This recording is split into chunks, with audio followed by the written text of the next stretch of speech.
did I tell y'all? I told y'all about this Covidiot, Bud Crawford. I told y'all about this dude. I sat back and I told all of you dudes, I told every last one of y'all about Bojangling, Buck 2, Buck Dancing Bud. I told y'all. But people just didn't want to listen. People just didn't want to listen. I see Miss Boxing, the beautiful Miss Boxing. Damn, Miss Boxing. She's so fine, y'all. She fine. But I told y'all about this Covidiot. His name is Terence Bud Covidiot. Bud Crawford, the lovely Tay Brown. Tay Brown was getting a little coonsy yesterday. Tay Brown like it all over. Yeah, damn it, yeah. And the lovely Shaquita McDowell. I'm sorry, Dow. Sorry, it's Dow. My Hearn Nation Sports Podcast in the building. Fire. And then Abel, I'm gonna bring you on here, man. I'm gonna bring you on in a minute, because I gotta get some recording to you about this Covidiot. Yeah, Miss Boxing. Yeah, Miss Boxing. All I can think about is the sweat, Miss Boxing. That's all that the coach can think about.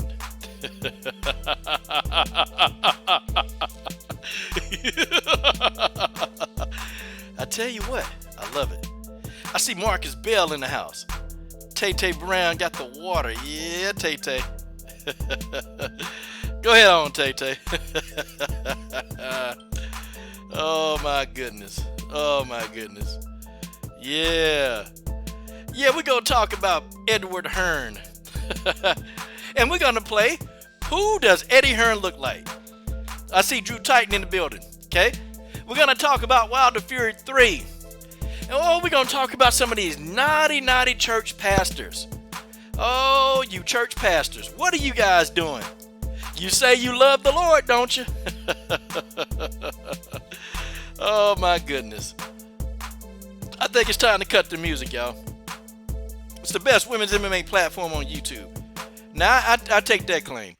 I take the claim. I'll be the best women's MMA platform. I ain't got to be the best boxing platform, but I'll be the best women's MMA platform on YouTube. But I'm not really talking women's MMA today, okay? Not really. Oh, my God. Terence Bud Crawford. And you know what?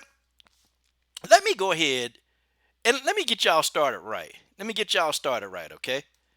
I'm going to get you people started right, because some people don't believe that I was a diehard Bud Crawford fan.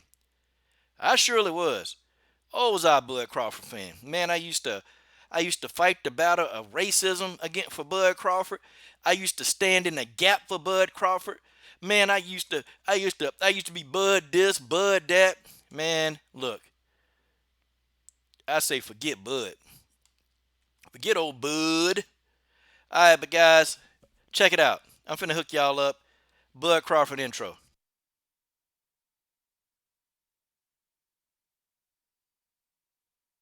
And I was way stronger than him. You know, y'all kept telling me how strong he was, but y'all didn't give me enough credit. So I had to go in there and show y'all.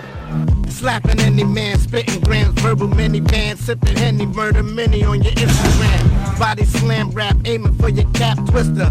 Razor blade rap, slice you in your back ripper. Rap live, open hand, slap saliva. Out your face, embrace the ain't no survivor. Wash rhythm, socialize, I'm a monster hitman. This a hit, I'm putting AIDS inside the solar system. Soloist, rockin' polo, so emotionless. Hold the fifth, Quasimodo, this is Hogan.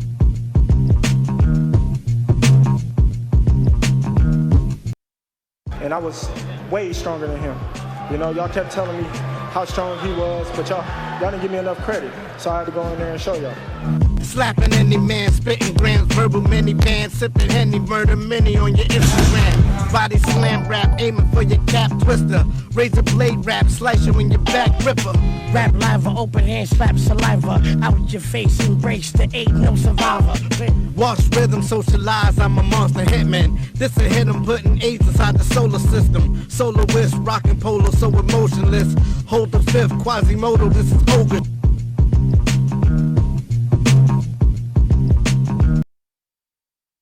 Okay, shout out to Ronna Finkley in the Super Chat, baby. Super Chat, baby. See, I'm gonna tell y'all, guys, I was a huge Bud Crawford fan. And y'all know, man, I used to make intro videos all the time. I used to make them.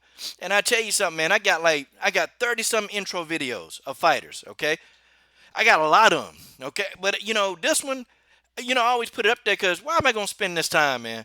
Why am I going to spend this time to make an intro video, but then I don't like the fighter? Listen, man, Bud Crawford is an idiot. He's a Covidiot. This fool running around here talking about, man, COVID-19 is a hoax. COVID-19 is a hoax. It's a hoax, okay? I don't believe it. I think they're just doing this to scare people. Now, part of it I do believe. The media, they are scaring people. They're using scare tactics. They're not talking about the people that's actually healed from this disease. But no, no, no, no, no, no, no, no, no, no, no, no, no. Bud just flat out said, nah, man, we still doing stuff like we normally do. Oh, okay, okay. See, it's not gonna be funny. It's not gonna be funny to Buck Two, Bojangling, Buck Dancing Bud. It's not gonna be funny until one of his kids suffer, or he suffer, or somebody in his family suffer. It could be his mama, could be his daddy, could be his great grandmama with the glass eye, could be his great granddaddy with the peg leg. It could be anybody that's gonna suffer from this disease. But Bud Crawford has said, nope, I don't believe it. Nope, I don't think it's here. Nope, nope, I don't believe it. I don't believe it. Well, Bud, what do you believe? I mean, do you believe that Kevin Iole really like you, Bud? Do you believe that Fight Hype really like you, Bud? Do you believe that Keith Idek really like you, Bud? Do you believe that, Bud? They don't, Bud. They don't. They don't like you, Bud. Hell, a lot of people just don't like you. And you seem like a likable guy, but then when people finally get to know you and talk to you, well, Bud, they know you're just an asshole. They know that you are a real, true to form, real life asshole, Bud, and that's what you are, and that's probably what you're going to always be. Okay, that's just what it is. I understand you like the finer things in life. I know you like to fish, okay? I know you like to fish, Bud. I know you like to do stuff, but Bud, listen, man, you turned everybody off. Like you told everybody that your people don't support you. Bud, we do. We always support you. We've been supporting you, Bud. But see, here go the thing, Bud. The problem is we support you, but then you can't support us. You go back and you support people like Ho Rogan. Okay, you go back and you support people like Brendan Schaub. Oh, Ho Rogan and Brendan Schaub, they two of the biggest races in MMA, but you go support them, Bud Crawford. See, I told y'all that this guy was going to start doing this. This is going to be Floyd Mayweather 5.0. You watch what I tell y'all. Bud Crawford is going to be Floyd Mayweather 5.0. It's coming. I told y'all he was going to start acting like this. I told y'all this. I told you. I told you. Now I tell y'all right now, okay? Covidiot, Bud Crawford, okay? Now you want us to support you? Now you want us to help you out, Bud? What? No, Bud, that's not how it works, Bud. That ain't how it works. You see, Bud, let me tell you how it works, okay? The LDBC, we built Deontay Wilder. The LDBC, we built Errol Spence, Bud. We built those two fighters. And we would have done the same for you if you wouldn't be such a jackass. I mean, your pay-per-view numbers, they suck. And everybody want me to, maybe hold my tongue when I talk about Bud Crawford. People want me to hold my tongue when I talk about Bud Crawford. I don't see any reason why I need to hold my tongue talking about Bud Crawford. For what? No. Old coach ain't finna hold his tongue. Absolutely not. And Bud Crawford would be a star right now, okay? He'd be a star right now. I swear he would. If he wasn't such a damn idiot. Okay? Seriously. He'd be a star if he wasn't such an idiot. Pay-per-view numbers. Can't even do his pay-per-view numbers. Oh, and of course, his low pay-per-view numbers. You remember he blamed us. Said his people don't support him. Okay? His people don't support him. Okay, wait a minute, Ms. Boxing. What you say when he called for us? Yeah, he was talking about his people don't support him. And that's why, he ain't a star. He said this like 18 months ago. Talking about his people don't support him. Like your people don't support you. No, man, look, we trying to support you. But see, you've been letting people get in your ear, Bud. I mean, you've been letting people get in your ear. Man, don't trust these LDBC boys. Don't trust them. See, them LDBC cats, man, they ain't gonna do nothing for you, man. You see how they always bringing up race? You see how they always interjecting stuff? The LDBC, man, no. No, nah, he talking about his people. He was talking about his people because the topic came up, man. He was talking, and I forgot. I think he was interviewing with Fight Hype. He was interviewing with Fight Hype, and he was just saying his people don't support him, or it was either Fight Hype or Ellis Setback.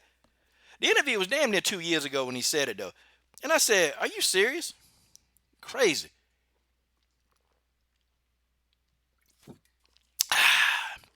Boy, yeah, Miss Boxing. He talking about us. He talking about us, his black fans. He talking about us. And you know what? And that's the thing that I can't get out of Bud. Like this is the thing I don't get. Okay, Bud Crawford is trying to appease. Okay, he's trying to appease the people that don't like him. You know, he's trying to appease folks that don't like him. And you know, he don't understand that black fans, we're gonna support you. Why do Deontay Wilder and Errol Spence understand this?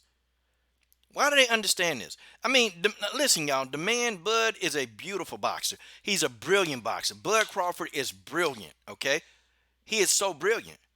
But the thing of it is, though, you good on one end, and you touted. You said, "No, I just want to fight." That's what Bud used to say. I just want to fight. Okay, I just want to fight. Okay, well then, if you just like to fight, then shut up. Shut up about who don't support you. Shut up about your people not supporting you. Then shut up and fight. Okay. Shut up and fight. That's all you do, Covidiot. Just shut up and fight. And there's a reason why I put this picture of Bud up there. Okay? There's a reason why I put this photograph of Bud up there. As a matter of fact, here, let me move up the Covidiot sign. There's a reason why I put this photograph of Bud up there. I done already talked about this. And y'all wonder why he won't leave Bob Arum? I mean, can I make it more crystal clear why he won't leave Bob Arum? This photograph tells you everything. Look very carefully at the photograph, and then you'll see why he won't leave Bob Arum. I'm just telling y'all. He's not leaving Bob Arum for one simple reason, and a simple reason only. Okay? And he's not going to leave Bob Arum. He not. And, you know, God forbid something happened to Bob Arum, but Bob Arum pass on, guess what? Guess what? It's going to be willed down to Bob Arum's next of kin. Bud Crawford is property, okay? Bought, paid for. He's not going anywhere, okay? They signed this dude to a lifetime contract. Who does that? Okay? Who does that? Bud Crawford is signed to a lifetime contract. This photograph tells you why. If some of y'all really clever enough to see, it's right here in the photograph. It's right here. And Covidiot is telling you, but he probably thinking that, oh, y'all too stupid to notice really what's going on. Y'all too dumb. It's in boxing too. It's in the music industry. Okay? It's in all of Hollywood. It's in all of, you know, famous people. It's there. It's there. Wow. Oh, and I tell people this stuff too. People keep saying, "Coach, when is your Patreon?" Man, look, I'm gonna blow some holes in all of these people, all these celebs and these fighters. But Bud Crawford will not be leaving Bob Arum. Trust me, it's not gonna happen. Okay, you can kind of come to your own conclusion. Okay, you can come to your own conclusion, but I'm telling you mine. It's not leaving. Okay.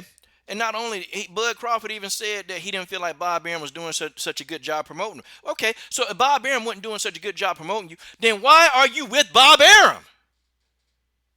Why are you with Bob Arum, Bojangling Buck 2, Buck Dancing Buck? Why are you with Bob Arum?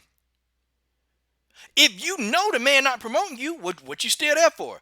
Oh, because you can't leave.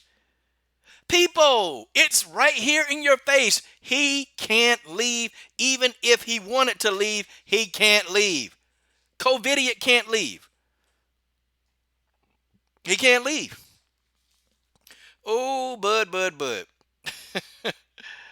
And let's just say he signed his life away in blood. How about that?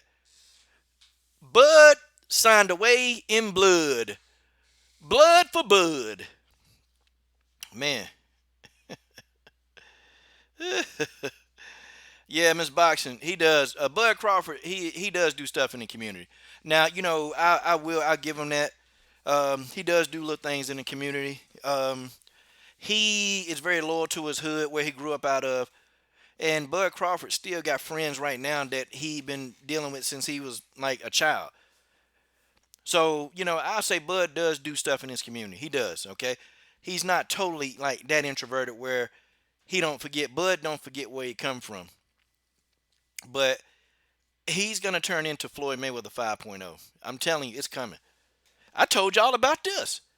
I told y'all, man, look, I was telling people 2 years ago, look, y'all, listen, I had to get off the Bud Crawford bandwagon, okay? I had to get off this bandwagon. I tried to. Okay? I had to. People, man, you just hating on him, man. You just don't like him, man. Everybody hating on a brother. No, I'm not hating on a brother. I'm not hating on a brother at all. I wanted to see the brother succeed. I wanted both, I wanted to see the Bud and Spence fight. I wanted to see that fight. That fight was that's a fight. That's a good fight. That's a fight that I want to see. I even picked Bud Crawford to beat Errol Spence, okay? So I don't even understand. Man, you just a Spence fanboy. Not really. I don't have an Errol Spence intro video. Okay? I don't have an Errol Spence intro video. I had made one. Seems like I should, though. Even on social media, man. I reached out to Errol Spence one day. Errol Spence, he responded back to me. And he responded back to me within 24 hours. He responded back to me. I asked him a couple of questions, and he man, Errol Spence responds back to his fans. He do. Bud Crawford don't care about really his fans, man. Bud don't cry. He don't care about his fans. He don't.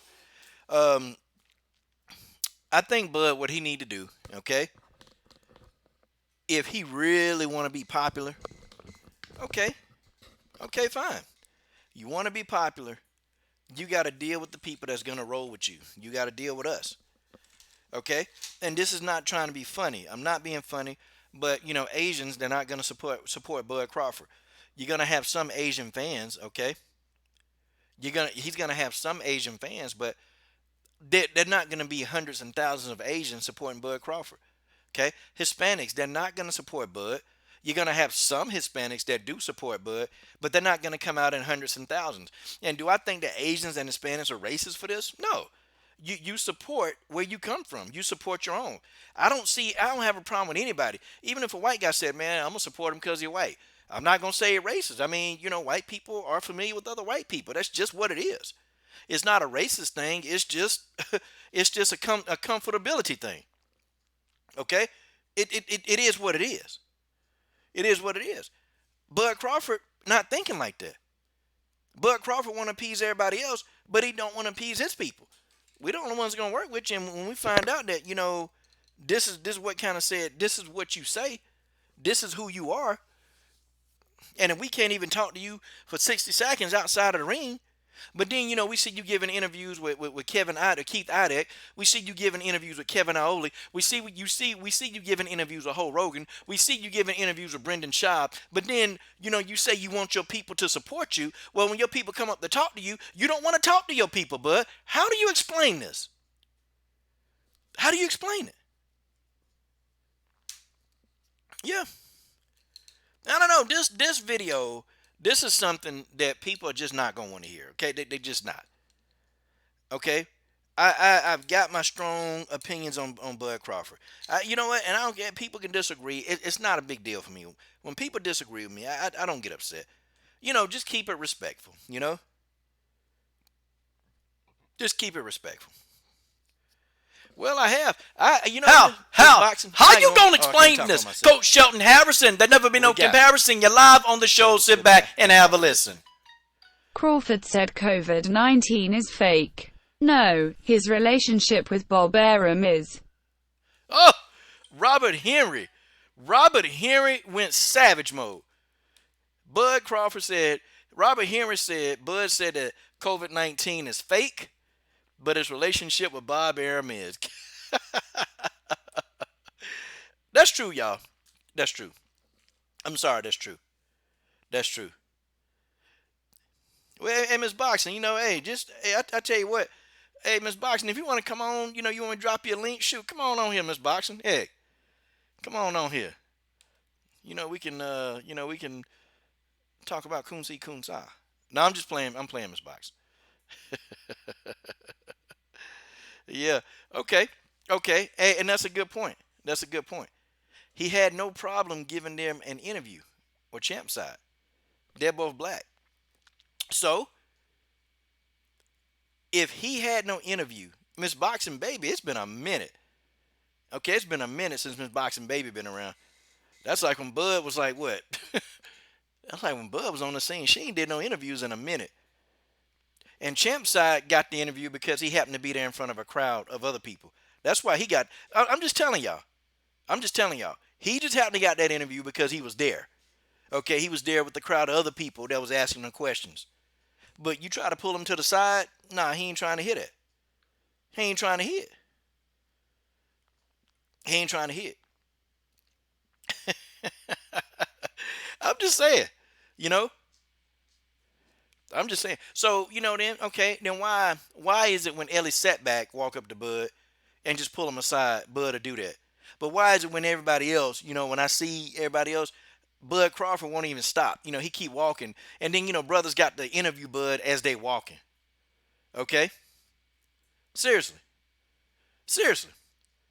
Brothers got to keep walking. Like, they got to keep up with Bud walking. He won't stop for the brothers to do the one-on-one. Nah, he ain't going to do that. But he darn sure stop for Ellie Setback. He darn sure to stop for Marcos Villegas with Fight Hype. Oh, he darn sure stop for them. He stopped and talked to them. You got, man. Nah, I've just kind of seen too much from Bud, okay? Maybe, I tell you what, Miss Boxing, maybe if I actually saw Bud, if I saw Bud, like, stopping, actually stopping and talking to enough other brothers, then, my whole opinion would change on him, like, just overnight. Like, if I actually saw him just stopping and talking to more of the brothers, then my opinion would change. I mean, it'll change right there. Because remember, I was a Bud Crawford fan. I say the biggest Bud Crawford fan is probably Southside Boxing 601. Okay? He's the biggest Bud Crawford fan around. Okay? And even he was kind of like, man, But he's still a diehard Bud Crawford fan. But if I saw him doing more of that with the brothers, okay. Guess what? I would change my view and I'd be like, you know what? Nah, I think I just misheard what's going on. Bud Crawford really, is a stand-up dude. And don't get me wrong, Bud does do stuff in the community, y'all. He does do a lot of stuff in Omaha. And Bud is that dude down there, okay? And they even got a street named after the guy. Bud do like a lot of like free clinics for kids. Bud Crawford is that guy in Omaha. And he ain't going nowhere.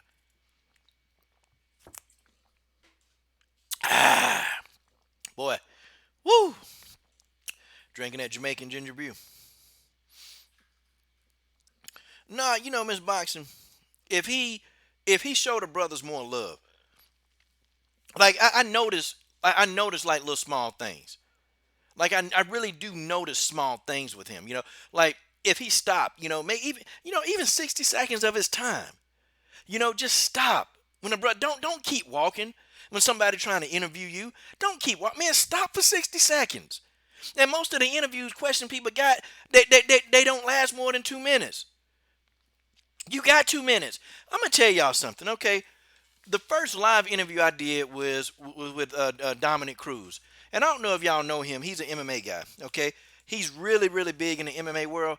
Do you know Dominic Cruz stopped and talked to me?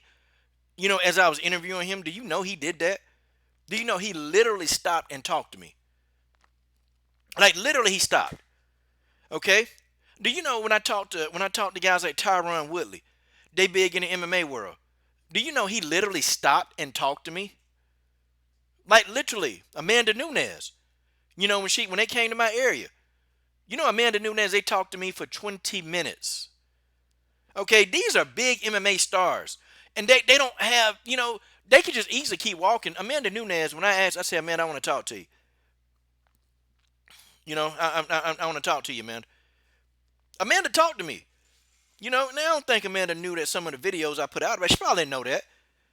But I told her what my channel was, and she said, oh, I'll check it out. But I talked. Yeah, my heart, Dominic Cruz stopped and talked.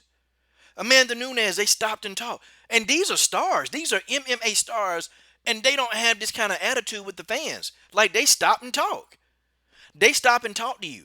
If you're there and if you call their name, they will stop. They'll talk to you. You know, like when I went to one UFC event, do you know how many MMA, like it was people like when I was sitting there like talking to interviews, it was other fighters walking into the interviews. Talking about, oh, you giving interviews?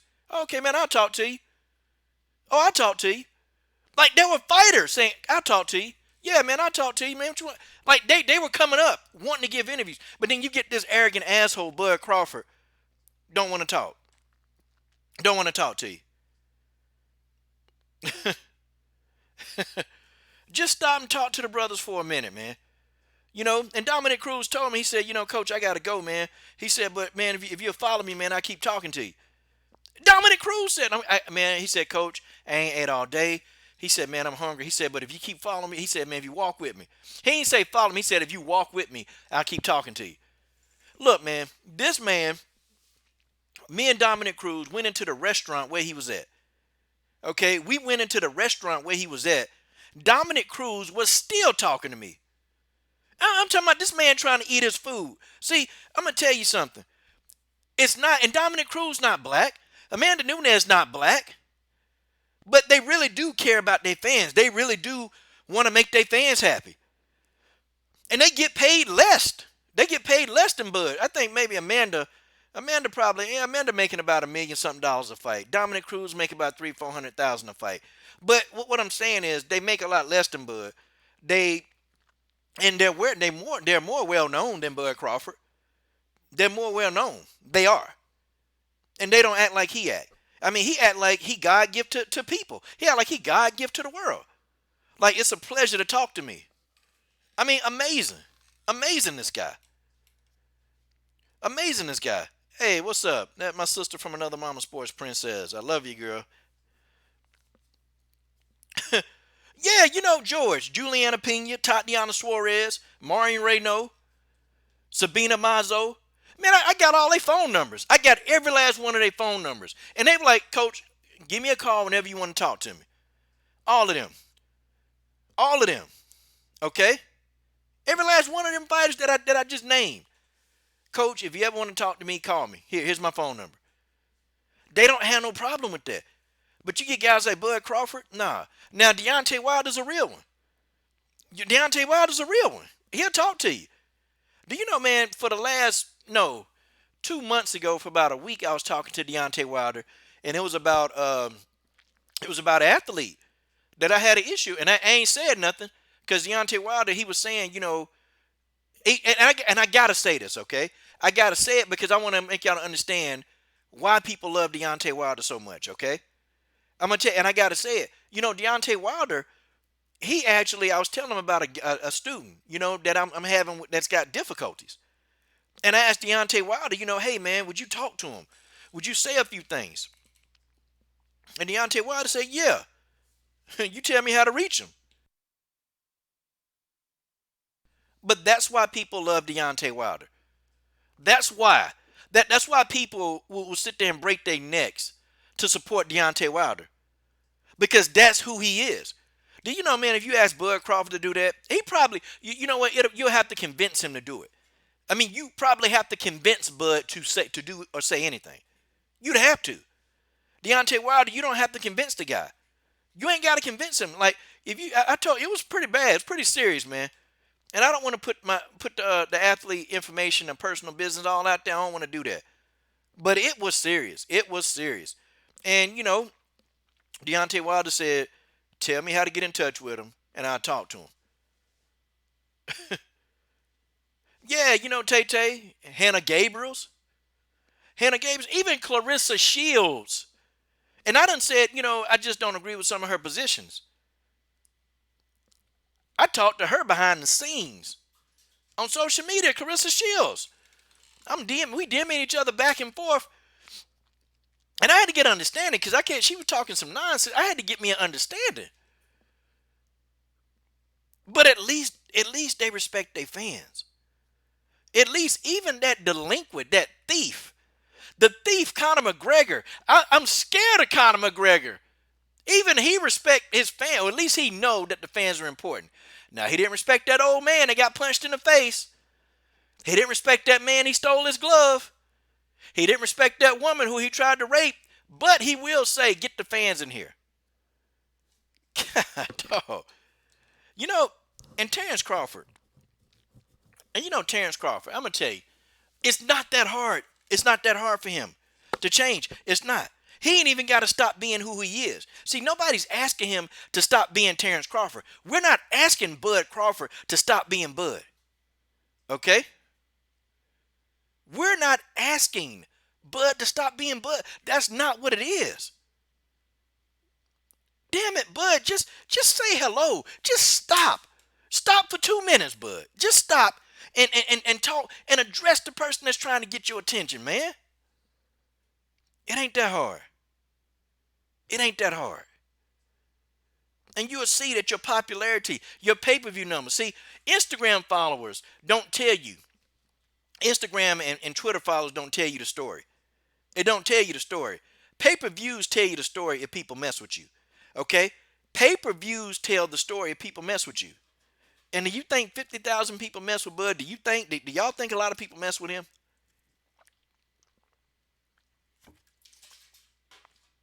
Do y'all think a lot of people mess with him? Oh, snap. Hold on. Let me see. The sports person said, I'm officially quarantined for 2 weeks. I was in contact with the patient for the last week that tested positive for COVID-19. I can't get tested until I show symptoms, but I'm pretty sure I'm positive. Well, I'm gonna tell you, don't speak it. Don't get snared by the words of your mouth. Okay, don't do it. You know what? If you ain't tested positive, you ain't having no symptoms. And let's just say no symptoms or few symptoms or just none, period. I like the option of no symptoms, okay? I like you not having no symptoms. How about that? Okay? Don't speak it into existence, okay? Whatever you do, don't speak what you don't want into existence because it'll come, trust me. Just say you ain't got it, okay? Sports print, just say you ain't got it. And then you got to stand on that. You got to start believing that, okay? Start sitting into your hot saunas. Start sitting in there. Okay? Start getting that steam and that hot air into your lungs. Start breathing that stuff in. Get up early in the morning, start drinking your hot teas, okay? Start getting your zinc in your system. And then basically start fasting your body, okay? If you got to stay home for them 2 weeks, give yourself a lot of fruits, vegetables, and distilled water, okay? Drink that like it's a religion, okay? Alkaline your body to the T. And then if anything show up, guess what? It can't stay. In an alkaline body, nothing can hang around. It can't do it. So that's what you got to do.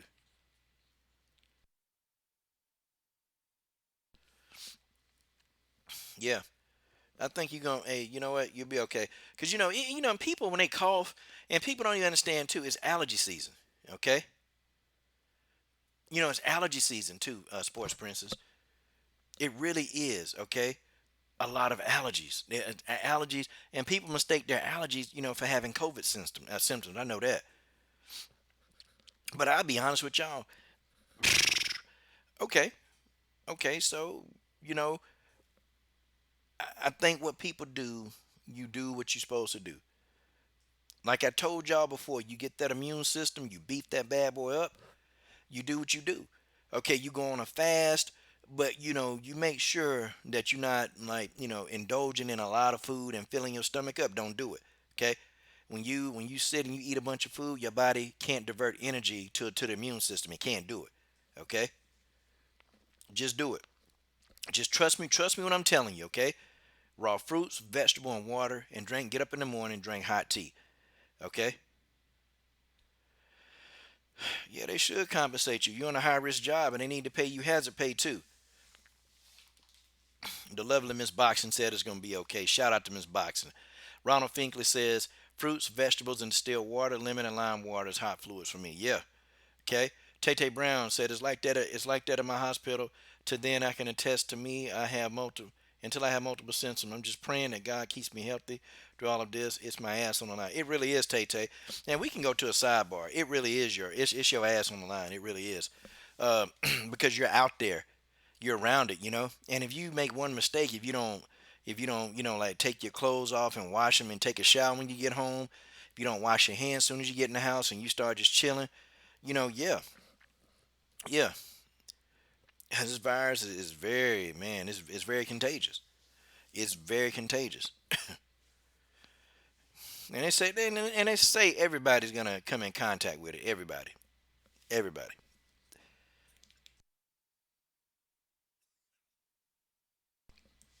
Yep.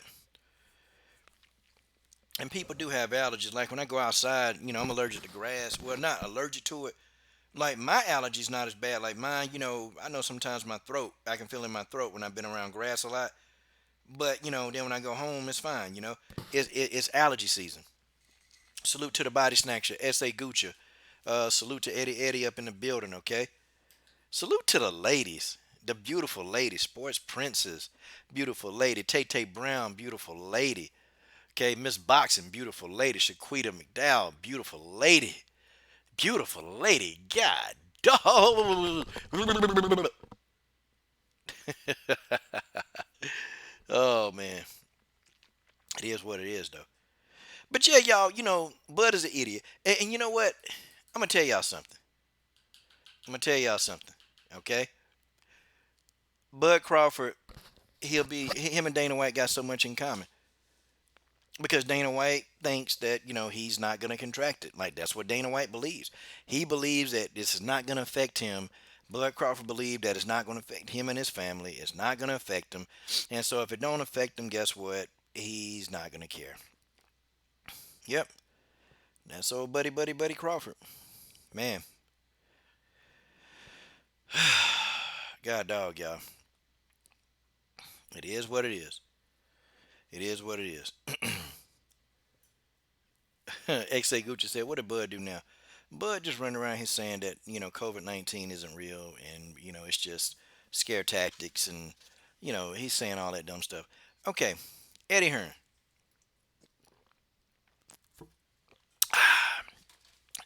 Edward Hearn. Let's talk about Edward Hearn. Let's talk about Edward Hearn. Sports Princess said, this is why I was so infuriated that Dana was trying to make UFC 249 happen. Glad Mickey Mouse told him to sit his ass down. Okay, Eddie Hearn, guys. For 3 minutes and 30 seconds, okay, you in the comment section, you need to tell me, who does Eddie Hearn look like, okay? Now, here's a photograph of Eddie Hearn.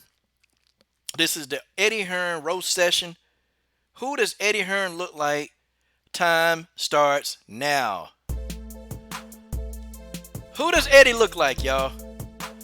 It's Eddie Hearn. Come on.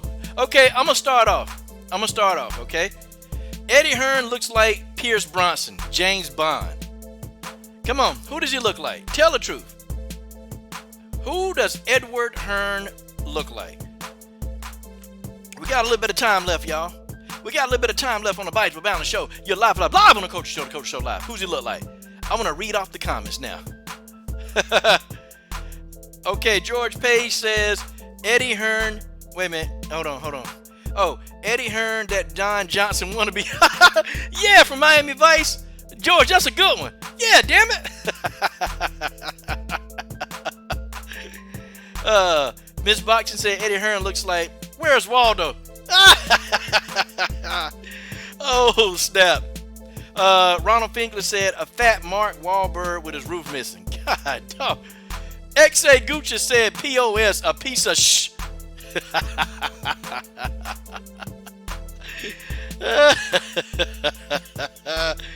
We got exactly 1 minute and 45 seconds left to roast Eddie Hearn, damn it.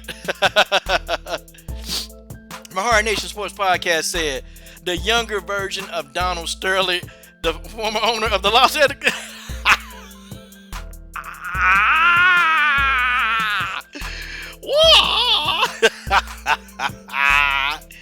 Kung Fu knockout, baby.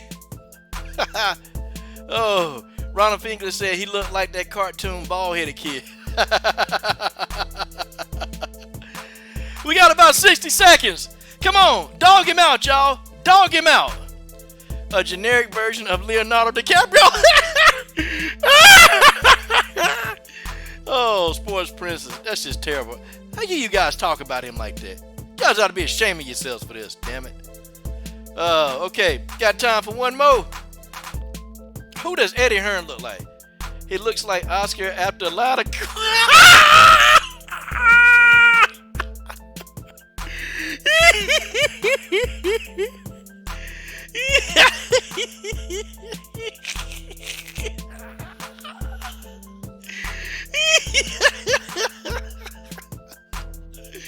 Help me!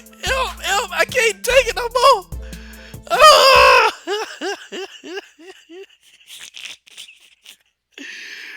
Oh, Miss Boxing got it. Marcus Bell said Eddie Hearn looks like he will steal your drawers off you while you sleep and sell them.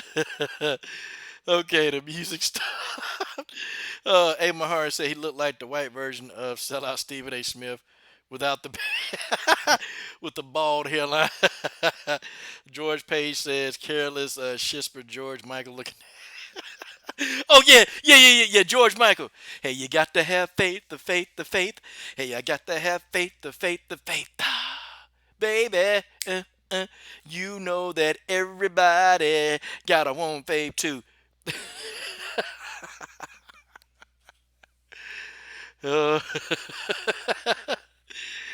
Oh, and you got to have faith, the faith, the faith.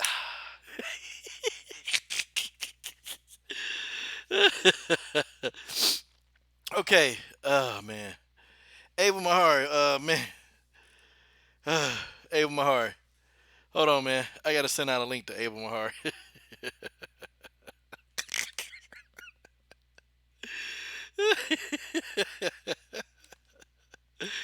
Do. Another one bites the dust. Do. Another one bites the dust. Do. Another one bites the dust.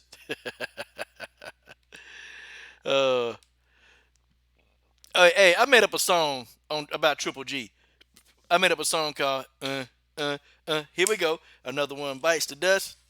LDBC. Here we go. Another one bites the dust. YTBC fans. Here we go. Another one bites the dust.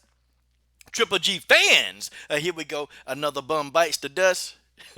If your name is Triple G, why don't you hurry up and fight somebody? And then I can't remember the rest of my own song. If you look closely, he got a Dana White stare. Dang, Sports Princess. Eddie singing, I want your check.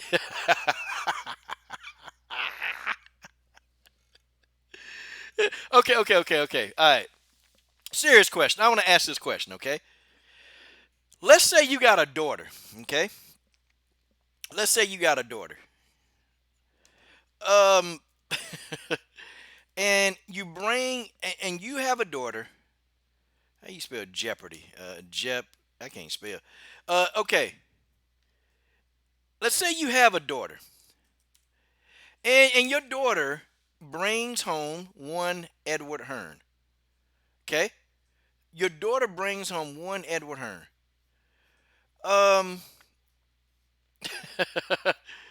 What would you do? What would you do if your daughter brought home Eddie Hearn?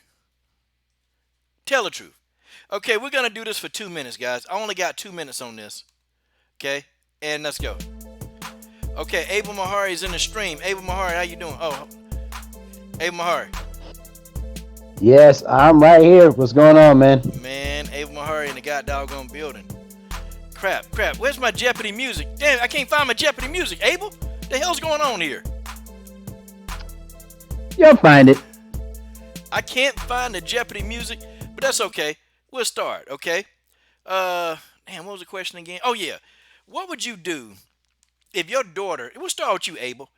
What would you do if your daughter brought Eddie Hearn home? You know, she said, hey, Mom, hey, Dad, I want you to meet my new boyfriend. Tell the truth. I would probably, you know what I would do? I'd probably go to the George Zimmerman playbook. Kill him on site. God, dog. Abel, you ought to be ashamed of yourself, man, for these things. The heck's wrong with you, man? You know? I know. I know. I'm a bad human being. I understand. I know I'm going to go to hell in the afterlife. So it's all right. Don't say that, man. Don't say you want to go to hell.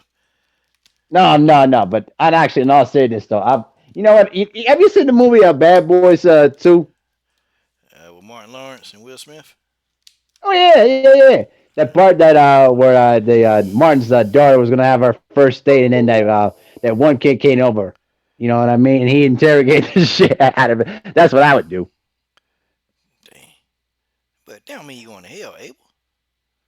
You know what though? I'd be like, what? Hey, what's your name, huh?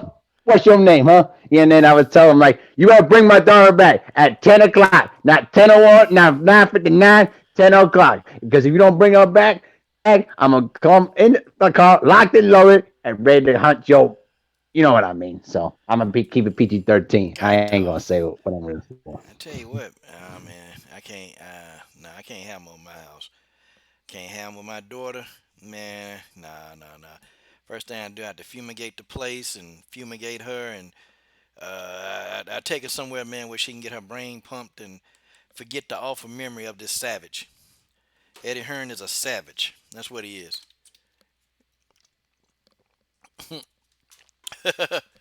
Hello? Abel, you still there? I'm still. Okay. Got it. I got an idea. Let me ask the comment section. We'll start with you, Abel. Comment section. Yes.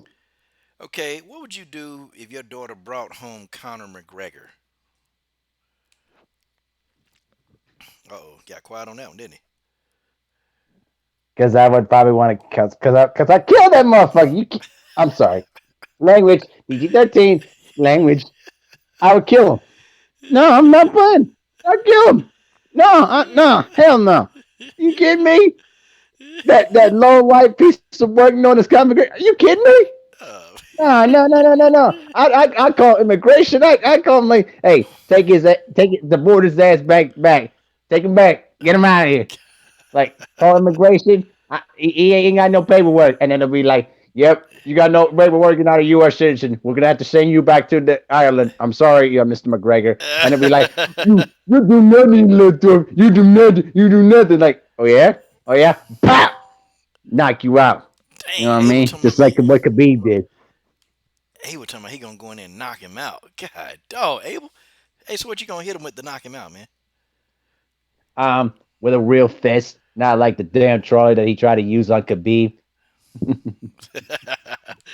Damn, boy. Abel, you are a savage in here, man. Tearing up Conor McGregor. Man, okay. Now, hold on. I found the theme music. I found the Jeopardy music. Hold on. Now, I found my theme music. Y'all hold on. Watch out. I'm finna get you, boy. I'm finna get y'all going today.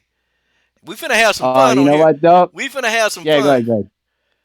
Yep. Oh, Bojangling, Buck Dancing, Bud. We gonna have some fun today up in here, y'all. Woohoo!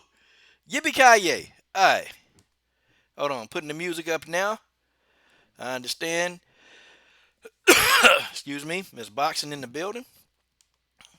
Oh, Miss Boxing. All that sweat, girl. Whew. Tell you, boy. All right. What was I saying? Oh, yeah. I'm putting up the music. Come on, man. I keep getting off task right now. I'm gonna put this music up here. We're gonna have some little fun. We're gonna have some fun, okay? All right. Here's a topic. I want us to laugh and have fun. Okay. Okay. Now, if you invited Ronda Rousey over to dinner and she was stinking, how would you tell Ronda Rousey? We're gonna start with you, Abel Mahari. Go. Very simple. You stank, you filthy B word. Don't forget to subscribe, baby. Cause that's just what you is, man. Shoot, you kidding me? If anybody, listen, if anyone had any thoughts of messing around with that thing, you're signing away your last rights. Good luck. Okay, Tay Brown says she'll kick her out of her house. Yeah, exactly. That's right. Hey, the name of the game Fellas, show is called "What Would You Do If Ronda Rousey Came to Your House and Stunk It Up?" What would you do? Ronald Finkley said he would fart and run.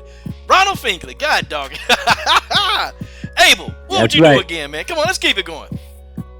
We got 3 minutes left. What would you do if Ronda Rousey came to your house and started stinking? He's laughing. Oh my. Oh man. You know what though? If she messed around with me, I don't know, man. I don't know. I probably lose my mind and probably just let's see. What's the craziest thing I could do? Oh yeah. Probably ask Miss Holly Holm to knock her lights out again, and this time make sure she don't wake up. Ronald Finkley said, he just said, hey, I'll tell her she stink.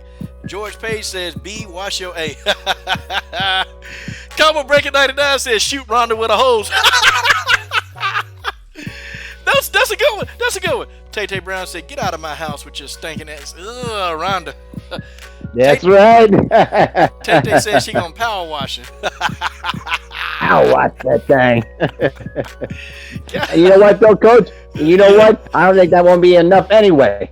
It stinks like hell, man. Y'all mean, man. You know, this is the meanest thing we've ever done on here. You guys are crazy, okay? Alright.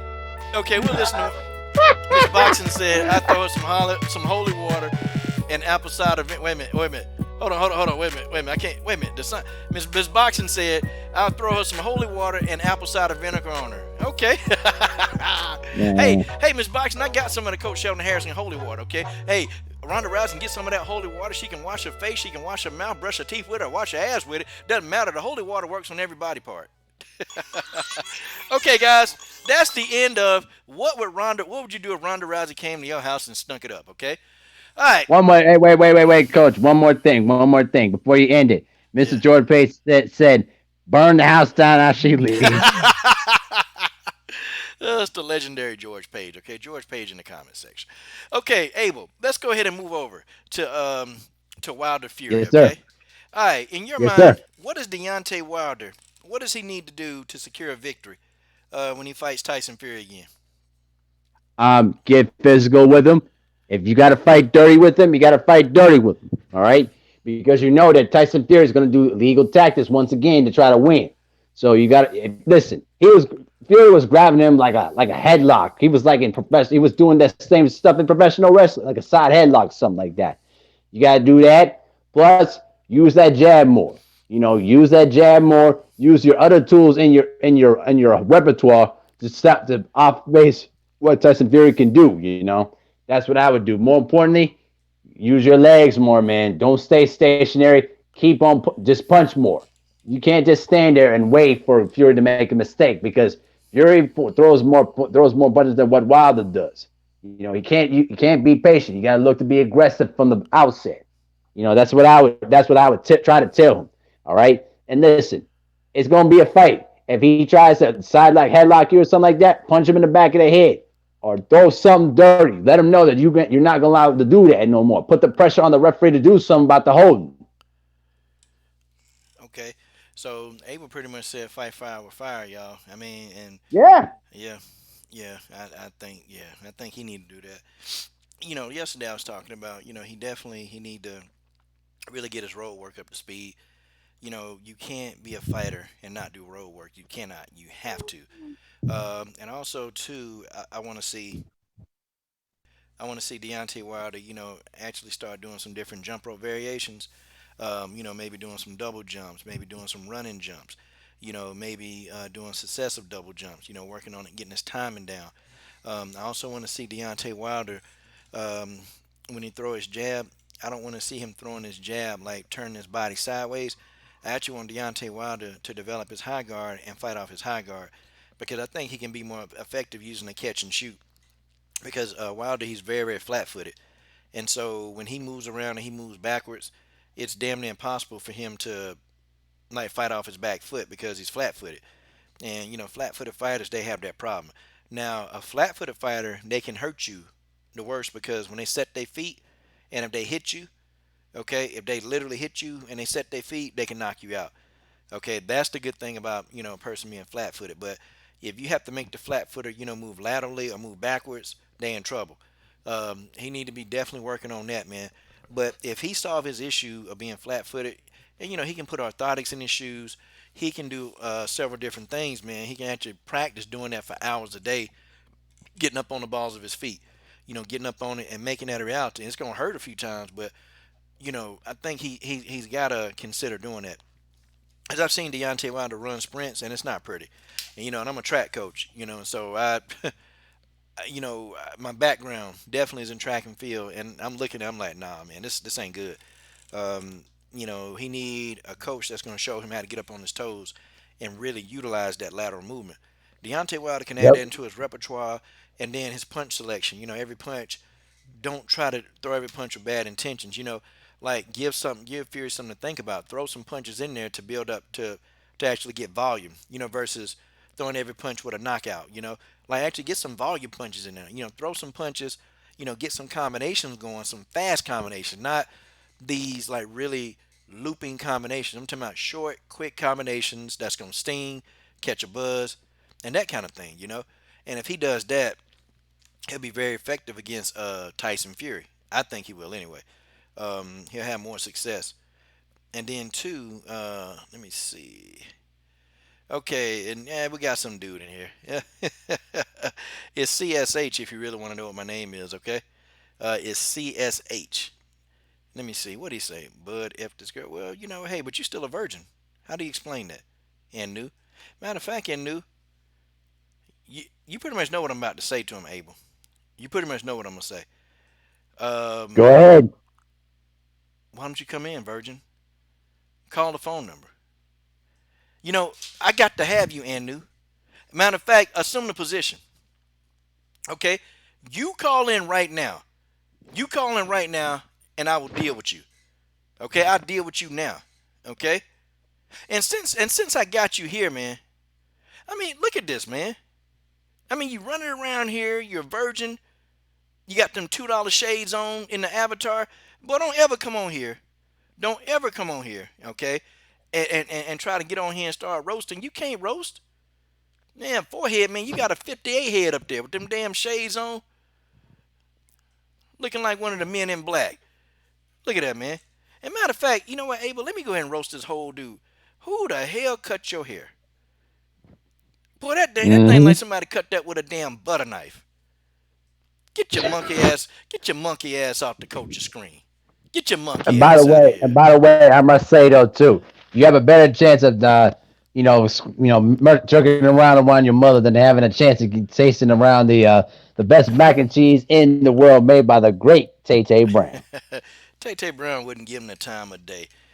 Only That's only right. thing that'll give him the time of day is his hand.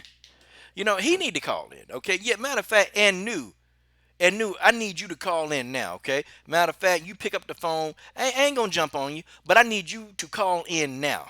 Okay. Call in now. Yep. Okay. You get in here and you assume the position. Okay. You assume the position. Okay. Assume the position. Okay. Assume the position with your big old forehead. Assume the position now. That's right. But that's what Wilder need to do.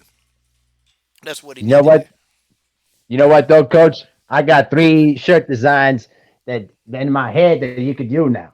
You could say if you too, or just say how you gonna explain this, and then the third one, assume the position. That can make a good profit out of that stuff. Hey man, well shoot, man. Let's go ahead and partner up, man. Let's get them shirts pumping out, man. 50-50, hey, we go ahead and make it do what happened, man. I'm so serious. Hey, cause you a businessman, Abel. You a businessman. I know you a guy, man. Nah. I just throw out that ideas. I'm not good at the business thing though. I'm just you know, that just is what it is. But let's continue. Let's continue. Yeah. Wilder gonna have to make some definite changes, man. He gonna have to, Abel. And I can't really see him being successful until he make those changes. Um, hey, look at this. Hey, Miss Boxing say big foreheads are sexy. Hey, I bet he is. Hey, Miss Boxing. Hey, if you see your Instagram, though, Miss Boxing, I'm gonna tell you right now, his big ass forehead gonna get an erection. He gonna Miss Boxing. My head. Oh, Miss Boxing. But you don't have a big forehead, Miss Boxing. You don't have. I mean, I know that sweat though. Hey, Miss Boxing, are you feeling a little kumsi kumsa? Huh? Are you feeling a little kumsi kumsa, Miss Boxing? Do you like when the coach talk about your sweat, Miss Boxing? I mean, do you like when the coach talks about your sweat? I mean, just tell the truth, Miss Boxing. Does that kind of excite you a little bit? At least a little bit when the coach talks about the sweat that's glistening off your body. What do you think about Yeah. that? What do you think about that, Miss Boxing? I mean, you're laughing. You're laughing. Hey, you know? oh, TT. I'm sorry, TT. I didn't know you was here. Hey, y'all. It's the lovely, beautiful TT in the house. Hey, TT. How you doing? Hey, TT. TT, are you thinking what the coach is thinking, TT? Does that mean horny? Come on, Miss Boxing. You know what kunsi kunsa means. Come on now, stop it. Come on, Miss Boxing. You've been around the block. You know. Come on, you know everything. Miss Boxing know everything. You know what kunsi kunsa is. She says she always horny. Miss Boxing, I believe that. I believe that, Miss Boxing. And I tell you what, Miss Boxing. Hey, listen. Here's my motto: short, fat, big or tall. Coach Shelton Harrison loves them all. Okay. Listen, Miss Boxing. But sweat is good. Now sweat is good, Miss Boxing. That sweat is good. You got your little workout stuff on, and you be in there talking about, hey everybody, hey, how you doing? And that just turns all us men on, Miss Boxing. I just want you to know that, okay? Um, and I think you might want to keep it up.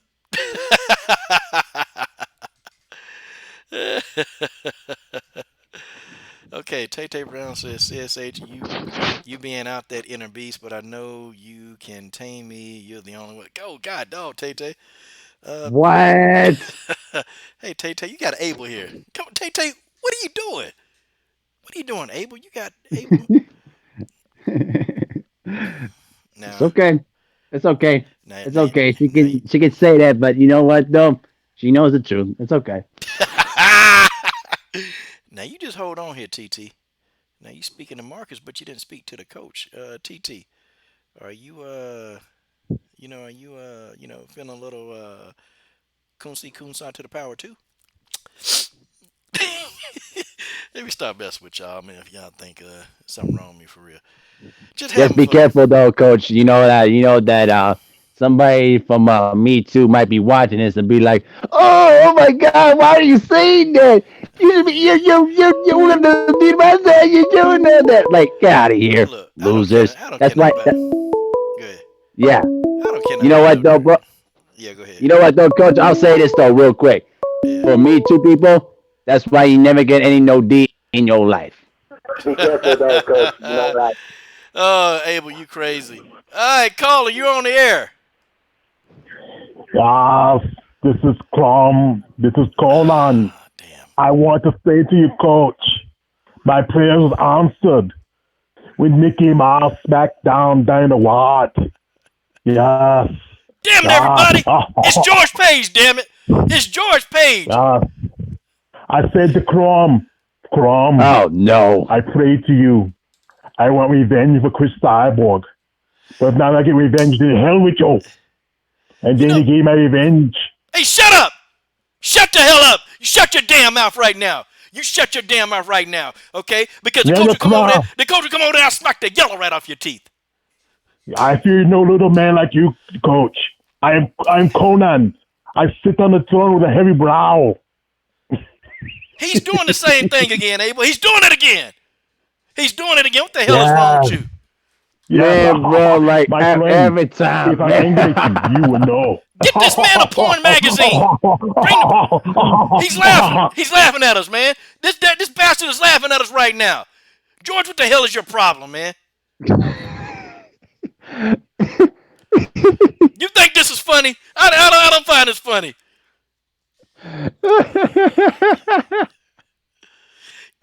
The hell with this. Abel, if he keeps laughing, I don't know what the hell I'm going to do. I'm going to come over there and, hey, assume the position, damn it. Coach. Remember, show poise. Calm down. It's okay. Come on, Abel. He's doing this. He's doing it on purpose. He's doing it on purpose, and I, you know it. Listen, man, it's like the same thing I did with Junior Chu. The only way he gonna stop is you don't give him the limelight or the attention. It's like a drug. Let's go to face though. It's like a drug. It's like a drug, okay? And he's sitting here and he's still doing what he's doing, okay? And he knows what he's doing. He knows what he's doing. Well, you know what? Assume the position. Assume the position right now.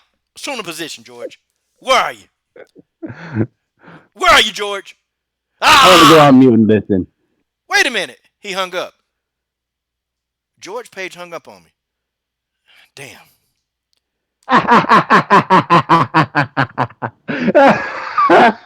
That bastard hung up on me. He hung up on Trust me. Trust me when I tell you he gonna call back. In fact, I'm gonna say this. I'm gonna say this though too right now.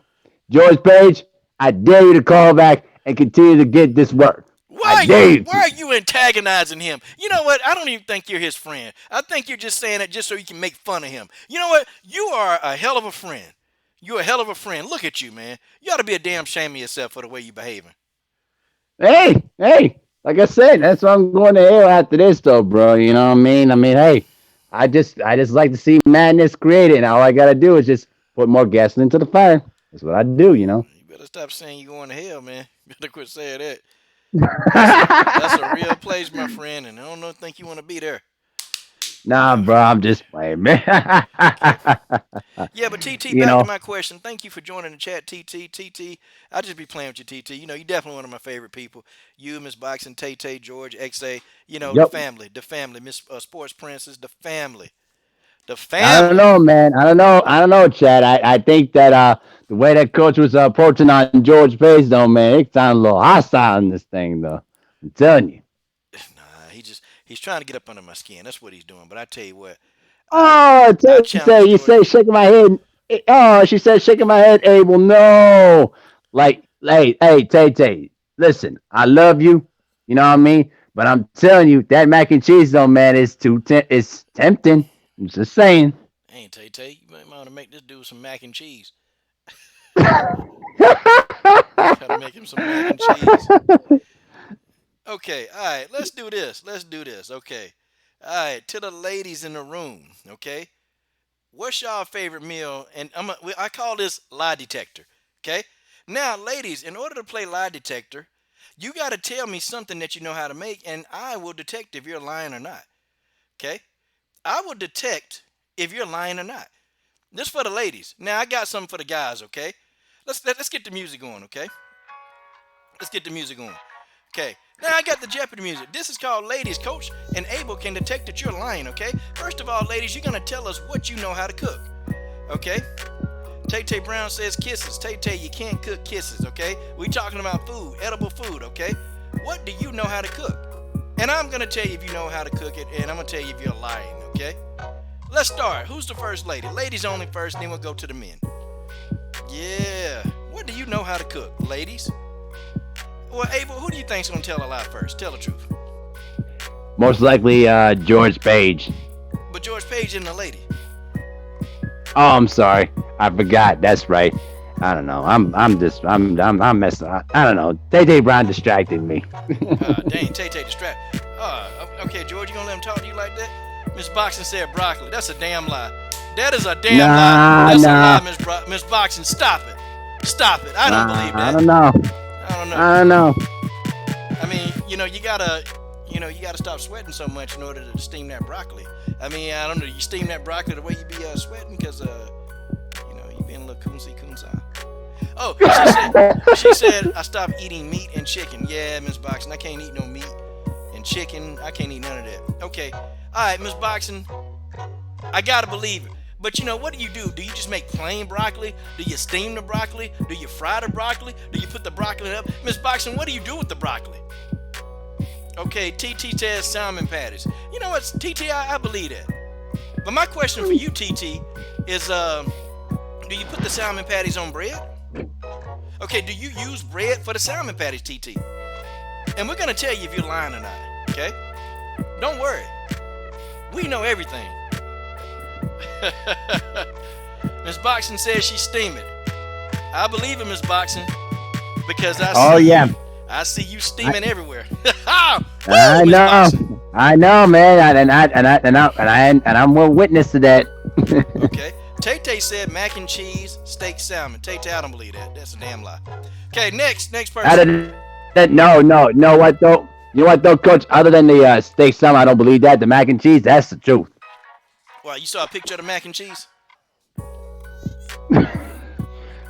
I can envision it. I'm just saying. Okay. Now, Tay Tay says she's fat. I can kick almost anything. Hey, listen, Tay Tay. Short, fat, big or tall, Coach Sheldon Harrison loves them all, okay? You just keep that in mind. Okay, she said turkey, potato, salad. What the hell is that? Okay, Tay Tay, I believe that. 'Cause I don't even know what the hell it is. Let me see. TT says I use yellow cornmeal instead of breadcrumbs.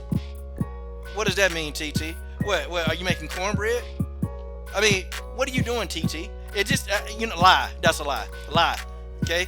What do you think about that? You think she lying? Abel Mahari, is he here? I'm still here. I'm listening. God, I'm reading the come on, man. comments. What you doing, man? You over there doing Tyson Fury Coat? I mean, what you over there doing? Just reading the comments, though, bro. Like, I don't know, man. TT, I don't Kind of hard believe to you. tell. That's a lie, TT. That is a lie. I don't know. I used to make yellow cornmeal instead of breadcrumbs. I don't know. I don't know. That sounds suspicious to me. I mean, it might sound good, though. If she live in Chicago, she probably Yeah. can cook. All right, Miss Boxing got the clouds and all this stuff flying. Miss Boxing, what the hell are you doing? You got doves fly. What are you singing, Prince? When doves fly. Tay Tay said all you gotta do is look on her Instagram. Okay, that's the time. For ladies, do you know how to cook? Most of the ladies was telling a lie. Okay, now for the men. Let's tell the truth, okay? This is called Tell the Truth. Okay, men, you're gonna tell us how often you get a haircut at the barbershop. Now, you cutting your hair at your own house, that don't count, okay? You cutting your hair with a butter knife, it just don't count. I'm talking about you go to the barbershop, okay? When the last time, okay, you been to the barbershop? Guys, let's go. All right, Abel, we'll start with you. When last time you been to the barbershop? Before the lockdown, last month. Normally I would go to the barbershop at least once every 3 weeks. You know what I mean? To make sure that my head, stays crispy and fresh. Because I don't like long hair. I got a brother that, grows out dreadlocks and stuff like that. And his hair was always falling on the floor and shit. I hate that, man. You hate it? Wait a minute, man. Going to the George Page School of Barbershop, man. Hell, that don't count, man. That ain't no damn barbershop. Letting George Page cut your hair? You ought to be a damn shame of yourself for that. Okay, Miss Boxing said once a quarter in the second grade. Yeah, Miss Boxing. Yeah, he lying, Miss Boxing. He's lying. I had a haircut 2.5 weeks ago. I did. I had a haircut 2.5 You mean weeks I'm ago. lying? Yeah, Miss Boxing said you're a damn lie. Oh, BS. Get the fuck out of here. You don't know nothing. Eddie said 2014. Yeah, hey, XA Gucci said last month because, he had to look good for his girl over there in the Philippines, He had to look good for her. He was over there. That's the world traveler. Ramesses Supan III said, haven't been since we closed ours about 10 years ago. Damn. Ronald Finkley said, bald-headed since 91. That I believe. James Hanley said, it's been like a year for me. I believe that. George Page says, I go 3 times in a year. Damn. Tay Brown. Okay, the body snatcher, every 3 weeks I go. Last time I went to the barber was last month. Okay. The body snatcher in the house, guys. Okay. Wow.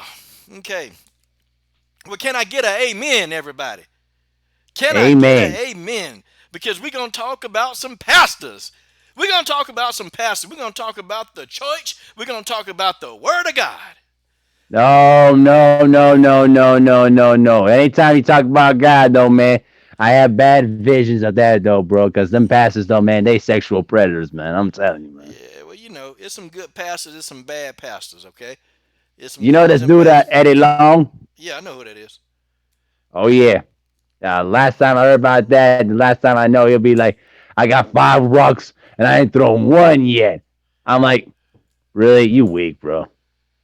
Okay. Well, I believe it's some good pastors and there's some bad ones out there, okay? Today, we're going to talk about the pastors. We're talking about them both, but we're going to dig more and to the pastors today. And y'all know in church land, it's a very special day. It's Easter Sunday. Now, I know Miss Boxing and Tay Tay, they could not go to church today for all the sins that they've committed. So, oh, well, they couldn't go anyway. It's online. They shouldn't be at church. Um, well, they didn't go online because they felt uncompelled to go because of all the sins they've been committing. Miss Boxing with the sweat and Tay Tay Brown, showing off the little freaky side of her. And Hmm. they're a little coonsy over there. They really are. I know. I Yeah, know. yeah, It's a shame. It's a shame, man. We know. And I can tell you this though one thing. They bad. They real bad. yeah. Well, today, pastors, you had pastors go, had a congregation in a church, and they said they were doing it for the Lord, and they could not no longer actually sit by and just let God's house, go without having sheep in there. And they said the right word, sheep. But, when I started doing some research, today, Easter Sunday, this is the most profitable day for a church pastor, the most profitable, because people who ain't been to church in months, like George Page, who ain't never seen the inside of a church, they go to church. People, like who else can I pick on? Who the non-churchers? People like the Cali Enigma that ain't been to the church, since he sung the church song in elementary school. He probably went to church, and all of these people in church, and that they on Easter Sunday they say it's Resurrection Sunday. They say that the Lord raised His Son up for you, so show the Lord that you care, and they use those kind of sermons, and then they get money out of people. And Easter Sunday is the day. That's the day. Okay, that's the day where they can get money out of everybody. Okay, even George Page, if he's sitting in the pew, George Page will give some money at a church. You find that hard to believe, but it can happen. Well, some of these pastors too, man, they're turning up sick, and some of these guys are actually dying. Okay, um, it was real selfish because a lot of churches they had church service today. Okay, and you have a lot of services able that they were going online. Like the church that I do go to, it's online. Okay, like there's no need. Okay, there's no need to be in a building. Okay, there's no need to be there. Okay, I mean you can do the services online. Okay, I mean you got a lot of churches they going to YouTube live streaming. I mean it's working. And that's one church I was looking at online. It's crazy. They got super chats. They got YouTube super chats. That was crazy, man. And look, this one church, they even had their members tithing through PayPal. Like, guys, it ain't changed. See, the real OG church pastors, they know how to handle this pandemic. Literally, there's a church online that they had the members, man, and the PayPals. They was reading the PayPals. They were going across the screen, and they were actually giving their tithes. See, the old school pastors, they don't get it, man. The old school pastors don't get it. Okay, they don't get that, you can do this online. No. See, they think that you got to be in front of them for them to manipulate you. Like they think you got to be right there in front of you so they can manipulate you to get your money. They don't know, man. Shoot, man. You got all these little church pastors that's been going around and they get you to call in for donations. Okay, man, look, them guys, they already on it, man. They already on it. They've been on the internet kick. They've been on the YouTube kick. They laughing at all these other preachers that's getting in trouble and going to jail and getting sick. And the three pastors that you see on the screen, they died, man. They died from COVID-19 because they think that, hey, I'm doing the Lord's work, that I'm going to have immunity to this, which that's stupid, okay? I'm going to tell you something, man. I have seen, okay, I've seen people pray, and this is no lie. I've seen people pray. I've seen people get healed instantly, okay? I've seen that happen. And I can tell y'all some stories, man. I tell y'all about the story about the little boy that got struck by lightning, okay, that I saw. He was resurrected from the dead, and I seen that with my own eyes, okay? However, you have a spiritual body and you got a physical body. If you going and you eating hamburgers and tacos and pizza and Pop Tarts and Fatback and chitlins and if that's all you eating every day, and then you trying to go, well, I'm finna pray that God don't God protect me. Well, that's stupid. You're gonna go pray but you sitting here eating all the junk food. And even for those of y'all that don't believe in God, let's just say Mother Nature. Let's say higher power, okay? Let's say that. You sitting there eating garbage. Well, what do you think, man? What do you think? You just gonna keep eating garbage and God just gonna keep blessing you and say, "Oh, okay, okay, well, I forgive you. I'll protect you while you eat all the junk." No. There's a reason when people violate nature, they get sick. That's how sickness happen when you violate nature. Okay? It's totally stupid. It's totally stupid to sit and do something and you know for a fact that it can hurt you. Well, okay. So in the natural, okay, we were told to have social distancing. We weren't told to have church because it's dangerous. Okay? You can say, well, where's God in all this? Well, I don't know where God is in all this. But I do know that if you are inviting trouble into your system, then you're gonna get it. Now I can understand if you accidentally get it. Okay, I can understand. If you doing what you're supposed to be doing, you doing your social distances, okay, you doing all of this stuff, and then you happen to get it, okay, then you pray, then you believe God for, a healing. Okay, I'm with that. I'm down for that because I believe in that. But if you sitting here and you going out in front of people, thousands of people on Sunday, and then you get sick, you catch COVID-19. Well, I mean, what do you think? What did you think was going to happen? What did you think? And I gotta believe sometimes God be sitting up there just be shaking his head. I know God be saying, "Boy, these some dumb people. Boy, these people stupid. These are some of the dumbest people on my earth. Why did I create some of these people?" Okay? And some of these pastors, they've been preaching the word that God will protect me. I'm just doing the Lord's work. I understand you can do the Lord's work, but the smart pastors, guess what they doing? Okay, they doing the Lord's work. They doing it right online. Okay? They still got people in there. Like I know even at my church, man, it was 2,000 people in the live stream, watching, you know, want to get some of the word in. I'm fine with that. But the smart pastors, they doing it online because they know for a fact that, hey, I'm not going to go out there and tempt and invite trouble into me. I'm not going to do it, okay? I'm going to do what I'm supposed to do. But if I accidentally get COVID-19, if I did everything, I washed my hands, I did everything, and I still get it, then I'm going to pray to God, and God going to get me out of the situation, okay? I'm for that, okay? But don't be going out there able and then, going to a party, going to a bar with 100 people in there. Oh, God, please, please, Lord. Please, God, don't let me have COVID, God. I don't want it, please, and amen. And then you go to the club the next night with 100 people in there. What do you think's gonna happen? Seriously, Yep. what do you think gonna happen? And these pastors, man, they telling these people, listen, God gonna protect you. God gonna do this. Okay, yeah, but God also tells us to have wisdom. Remember, I've seen a Hmm. person, Abel. I've seen a preacher pray for somebody, and I've seen that person come back from the dead. I've seen that happen. I've seen that happen.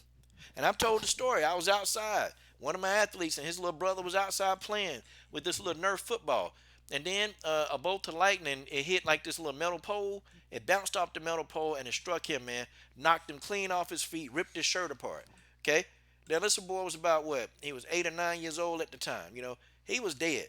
When I looked into his eyes were rolled back in his head. His tongue was out his mouth. This boy was deceased. Started giving him CPR.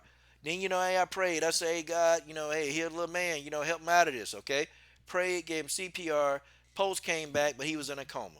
I'm finna make this long story short, okay? 5 days. 5 days later, I got a phone call, okay? I got a phone call from his great great grandmother who was still alive at the time. She was 93, and she was known as a prayer warrior, okay? She was known that if she prayed, whatever happened, if she prayed for it, it's gonna happen. And I'm kind of like, okay, all right, whatever. So I got a phone call. I was told to come to the hospital. So I came to the hospital. And it was me, the boy's parents, his brother, his sister, his aunts, and daddy and uncle. Now, this grandmother came in, okay, old lady, 90 something. You couldn't tell she was 90 something. I mean, she was 90 looking like she was 60. She came in there. I mean, clear mind, clear conscience, everything. And she looked at everybody. She started pointing at people. She told the boy daddy to leave. She told the aunts, all the uncles to leave. She put the doctors out of there. She put everybody out the room. Okay. Now here I am. I'm leaving because I'm like, man, I've been getting a little kunsai. I'm a sinner. Man, I ain't finna pray. And she said, where you going? I said, I'm finna leave. I'm going with the rest of the sinners. She said, no, stay right here. She said, stay right here. And I said, "Are you serious? Do you know who you talking to?" I'm like, "Come on now." She said, "Just stay right here." And so, she said, "Pray." So, I'm praying to myself. And then, man, she said this loud prayer, and I'll never forget it, man. The prayer echoed in the room. And after she said amen, okay, now he been in a coma for 5 days after being struck by lightning, okay? He woke up, man, pulled the wires out of his mouth and out of his nose, and sat up in the bed. Now, if you telling me, because they were talking about pulling the plug on him, okay? Guys, I'm telling y'all the truth here right now. This boy sat up in the bed, pulled the plug, the wires out of him, and said, "Can I go home? Hey, everybody, can I go home?" The doctors were so baffled. You know what they did? They put him back under. Okay, they put him in an induced coma. They put him back. They put him in a coma. I'm just saying, okay? I saw that happen. So when people say, "Man, you don't believe in the power of God," yeah, I do. I seen it happen right there. And that grandma, that great great grandma, she told me, she said, "You know why I told you to stay?" I said, "I have no idea." She said, "Cuz," she said, even if you were the biggest sinner, she said, "You probably be the one that believed the most, because you probably was the one that was the first person that prayed." She said, "Am I right?" I said, "Yeah, when he got hit by lightning, I prayed." She said, "Well, that's why." She said, "I felt that." So I don't know, man, what she had over her, something. But she prayed for him, and when she said amen, he got up. Okay? Dang, doctor's been doing everything for 5 days. I'm telling you right now, this was not a coincidence, okay? Even the room, man, when we sitting there holding hands like a darn ritual seance, she was praying, and I felt the electricity going through me. I felt the electricity. I was holding her hand, and I felt the electricity. That's what I felt. Okay? So that's my story on that. Now, I was baffled, James. I was baffled because I'm like, this dude dead. Like, this kid was literally, he was dead, y'all. He was clinically dead. He was dead. Like, I promise you he was dead. Guys, there was no way that he could have survived that. And I saw the lightning hit him because he was 20 feet away from me. And the lightning hit this kid. I'm talking about, it was a flash. I'm talking about, it was a powerful, powerful bolt of lightning that hit him. He should not have survived. I saw it. He's alive right now. He's alive right now. 5 days later, Abel, he was in my gym lifting weights. Or he was doing his plyometric because he was too young to lift. Abel, he was running around like nothing ever happened to him. The only thing that he had left from that whole ordeal, he had a scar where the lightning hit him at. There was a scar. There was a scar. And then, in 10 days, that scar was gone. I tell y'all this because sometimes church pastors, okay, they don't preach what the essence of the word is supposed to be. They don't preach the essence of that. What they do is they try to preach to you a situation, and they preach to you fear, and they tell you that if you don't tithe and if you don't give this amount of money, then God's going to be upset with you. See, that's what they do, and that's what these guys doing. They did today on Sunday. Okay, they do this crap on Sunday. See, they can preach to you about prosperity, but don't nobody want to preach to you about going to hell. They can preach to you about how you need to give your money over and you give your 10%. Or they can preach that, but then they can't tell you how to save your damn soul. They can't tell you how to invest your money. They ain't going to tell you none of that. They don't forget about the part of the Bible where it say you can invest your money. Okay, they forget that. They forget about the part where you're talking about nutrition. And most of these pastors, they overweight. Most of them overweight. Most of these pastors got, underlying health conditions. Okay? Seriously. Seriously. Most of these pastors got all these conditions. And then you mean to say these people can pray? They can pray, and then all of a sudden God just actually, hear them? No, I ain't trying to hear that. I ain't trying to hear that. You got some pastors that are in this for the right reason, and some of them, they're doing it for the money, man. And any pastor that had church on Sunday today, despite this pandemic, they did it for the money, y'all. They don't care about you. They don't care about God. They've been pimping the word of God out for years, okay? They've been pimping them out. They've been pimping out the word of God. They don't mean what they say. I've been to a church. I've been to churches where the pastors actually deep down, they really mean what they say. And they really believe in what they're doing, and they really care about people. These pastors nowadays, man, they don't even live in the neighborhoods where they preach at. They don't live within 2 miles of the neighborhoods they preach in. Okay, they don't live nowhere near these neighborhoods. And then it's something, man. Most of the members of these churches, they ride the city bus to get to church. Okay, I tell y'all this, man.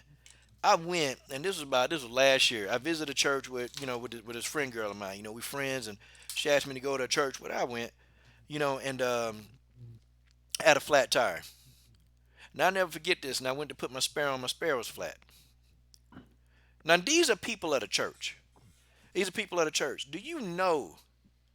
Do you know how many people passed me, man? Passed us. I'm sitting here. I'm fixing the tire. Realized my spare was out. Everybody passed us, including the pastor. Nobody stopped and say, "Hey, do you guys need a ride? To go get a patch kit? Do you guys need a ride to AutoZone? Do you guys need a ride to the tire place?" Nobody stopped. You guys know that? Nobody stopped. And we asked one person. We said, "Hey, you think you can give us a lift up to AutoZone? Because I can go get some patches and I can patch it up myself." "Oh man, I got to get across town, man. I'd love to help." These are church people. See, these are Bible thumping, pecan hat wearing, bell bottom, platform shoes, stocking sock wearing, jumping and shouting and dancing all over the church, going born again Christians. That's who this was, okay? Bible thumping, shouting, peacock hat, flower hat wearing, born again Christians. Able that would not help us. They all passed us. And I told the girl I was with, "Why you go to this church? Why do you go here? These people are selfish. You supposed to stop what you doing." I mean, man, I'm just saying, I'm not even the biggest heavy Christian follower, but dude, I would have stopped. And said, "Hey, do y'all need a lift? Do you need help?" It's just common courtesy. These are church people, Abel. These are church people. Not one of them, even a pastor rolled off. Not one of them stopped. What does that tell you? But I guess what? People are brainwashing in religion, man. I'm just listen. I haven't been to church in about 4 years. Don't plan on to anytime soon because even myself, it's ridiculous. I mean, I'm not. Listen, you tell me to this and that, and then you don't follow it yourself. Like, yeah, man. I feel like religion entirely is like a brainwash method. For people that are weak, that don't have their own mind or something like that of common sense. What I mean, that's one of the reasons why I don't go to church, and I just still keep a little bit of Christianity parts in me because that's what I kind of grew up with. But if you ask me, oh, do I go to church or do I pray or do all that kind of stuff? I'm like, nope. Only when it's the right moment and when it's the perfect environment to do it. Because if you ask me, am I a diehard person? Nope. Do I believe in all this kind of stuff though? Mixed bag. That's all I'll tell you. Yeah, I mean, I do go to church. I do pray. I mean, I do all this stuff. But I'm not, no, don't get it wrong. I'm Saturdays, coach is doing what the coach does. Okay, I'm not That's even right. finna sit here and tell you that I'm living a lifestyle. Okay, who we got calling in? Hold on, man. Take it down. Yes, sir. You live on the coach's show. This time I'm gonna be serious about this, coach. My mother's been sick for almost 6 years, and generally, when somebody in the church is sick and down, you visit them quite often. I can only count 2 times that her pastor has come to my house and check on her. 2 times, and I don't have no faith in no church. I believe in God, but I have no faith in no church. It's just, and then like this afternoon, I was watching the news, and the dumbass is sitting in the White House, calls himself a Christian. I fell out my chair laughing. This man never, I don't think in his life, other than being married, he's ever been in a church. And these Christians, they so-called Christians, these people don't follow what Jesus and God teach you. You help the hungry, help the poor. You do this. They're about their money. Guys like Creflo Dollar, John Hagen, Keith Copeland. I mean, I remember years ago. Yeah, when Oral Roberts went to Billy Graham talking about the coming after me, trying to want to borrow money, knowing he was gambling, hoeing, and borrowing money from the mob to get his church and his school up. Who? Oral Roberts? And Oral Roberts, yeah. He said they were coming after him. He said that they're coming after him. He posted like the devil or something, but it was the mob coming after him because he was borrowing money from them. See, the problem is that, men are imperfect. Humans, we are imperfect. And don't try to stand and say, I'm a good person. But you worry about abortion, but don't worry about the children that are here, or the sick, or the homeless. And you want to push your agenda, and you worry, and then that's one thing that's what they used. That's how George Bush won the first time. Even though they cheated Al Gore, he used religion. Talk about gays want to get married. Who cares if gays want to get married? I'm like my man Peter Griffin from Family Guy. If they want to get married, let them be miserable like everybody else. And they use that against especially black people. They use religion. Hit us over here. And this is something that, we go back to slavery times, how they use religion against us.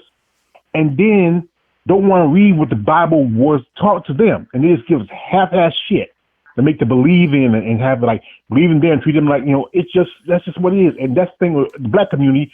We're the biggest ones who believe in the faith, but all the others, they don't really believe it. They use it as a weapon more than anything. Yeah, you just have to be really careful, man. See who you follow. I was pretty particular about who I follow, man. I wanted to follow a common man, And when I say follow, not doing what he does, but a common man, somebody who understands the people, somebody who not in it for themselves. Because not all churches are bad, but you do have the bad ones that they tend to outweigh the really good churches, And those bad churches is giving everybody it's giving every other church out there that's actually good. It's giving them a bad name because these people, they don't care. They do care about the money. Like I was sitting in a church, man, and there's no lie, man, back when I was in college. And, the darn pastor had like 3 offerings. I'm like, wait a minute, man. How much money are these people taking up? I mean, you would think with the size of the church, 1 offering is enough. Nah, man, this dude had like 3 offerings, man. Like a faith offering, a love offering. I said, nah, man, you just love to collect this money. That's what you love to do. And then 2, man, sometimes, man, you have to really, really listen to what the pastor's saying and seeing them they preaching the word of God out of context, man. Some of them guys do, man. They always preaching prosperity, man, and faith and prosperity. But then, they don't want to preach, man, you going to hell, or they don't want to preach how you invest your money. They don't want to preach health, which, a lot of these guys, they'll tell you, man, yeah, you can go out here, you can do whatever, just pray. God says, God is going to heal, but God ain't finna do stuff. And if you keep, going out of order, man, if you go against nature, that's not how God works. It just don't work like that, man. And people think that God is some get out of jail free card. You can go out here, you can do what you want to do, say what you want to say, be who you want to. You can do all of that.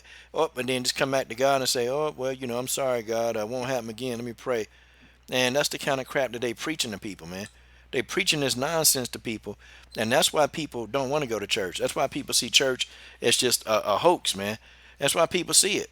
Because you got too many of these pastors like your Creflos and your Copelands, and you got all these guys, man, they live in these lavish lifestyles, and the parishioners at their church, man, they poor people. The parishioners at their church, they poor people, man. They can't even afford the day-to-day. I know there's some crowd on here that's from Texas, and if anybody's from the Houston area, Joe Osteen. Now, when Hurricane Harvey hit Houston really bad, and then people were going to his church for shelter. But then the church was closed, people weren't allowed. And then he said, he was waiting for the city to ask him. As a man of God, you don't have to wait for the city. You don't have to sit and wait for somebody to ask you something. You should do it for the point of doing it. In that same time, there was a guy, he owned a furniture store. And he opened it up for the people. He let the people sleep on the furniture. He got them food. He took care of them. He had to wait for the city to ask him. He did it out of the kindness of his heart. That's a sign of a godly man. You do things not for expecting you're going to get paid for it from God. You do it because it's just human decency. And that's the thing, like I say, and that's why my mom's TNA. She has to watch TBN,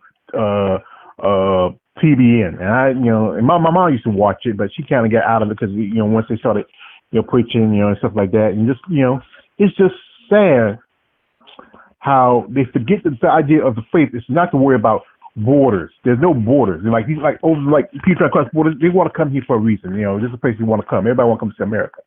You need to set aside to help your fellow man. Don't be worried about if this person want to do this, then help them no matter what. Don't be going to places and bombing abortion clinics and saying in the name of God. That God does not kill nobody. You die when it's your time to die. And don't be saying, well, God bless America. No, God should bless the world. And like I said, and just it's just and we're going through something right now. And there's people out there saying, yes, we should have faith in God. We just got to go through the worst part of it, and everything will be all right. And that's simply it. Like somebody told me after my brother died, say, God don't put nothing on you that you can't handle. And that's pretty much the truth.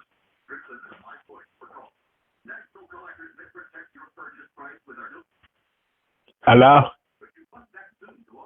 Hey George, them some good points, man. I just, and I'm here, man, just telling y'all, man, don't be deceived, okay? That's just what I'm saying. Don't be deceived.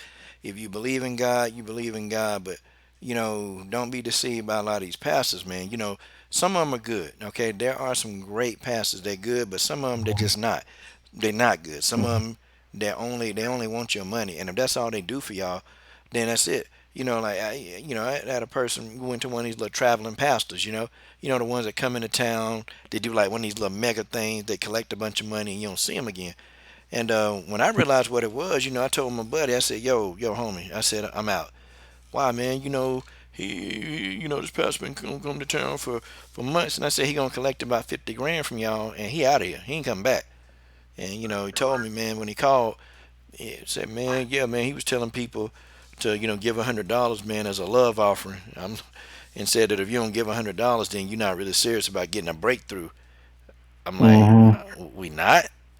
Wait a minute. So what if you ain't got $100? Oh yeah, man, he was saying that if you ain't got $100, you need to see if you can get them go borrow from somebody else. And I'm like, what? Wait a minute. Whoa, what kind of service? See if you can borrow money from somebody else and you ain't got money, man. Stop it. I ain't trying to hear that, man. So, Coach, yeah, man. There was a movie a few years ago called Stigmata, and it was about the sea scrolls that believe that Christ wrote. And there's a part in it where it said he didn't believe in churches and buildings. He believed, everything it was believable was in the wood. When Jesus prayed, he prayed to the many out in the fields, out in the streets. He didn't have a church. What happened was, like anything that starts with good intention gets twisted. Later, religious, people twisted it.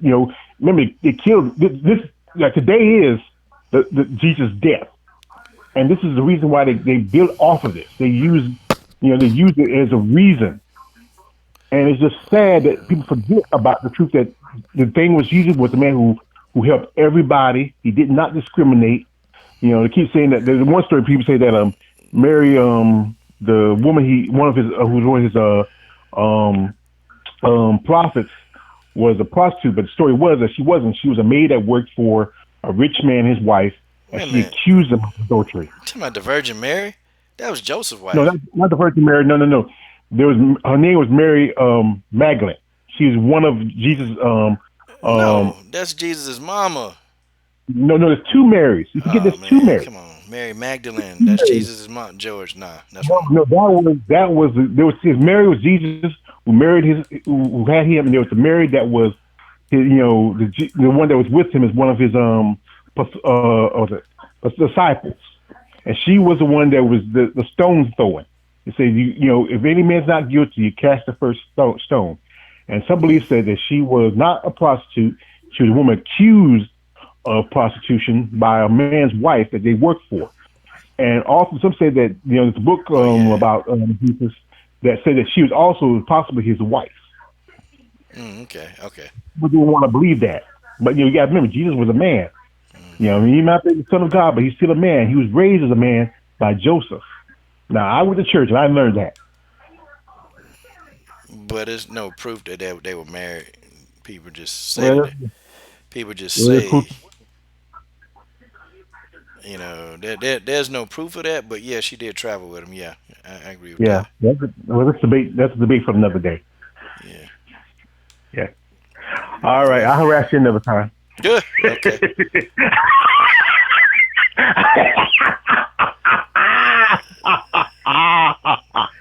That's a pretty good laugh.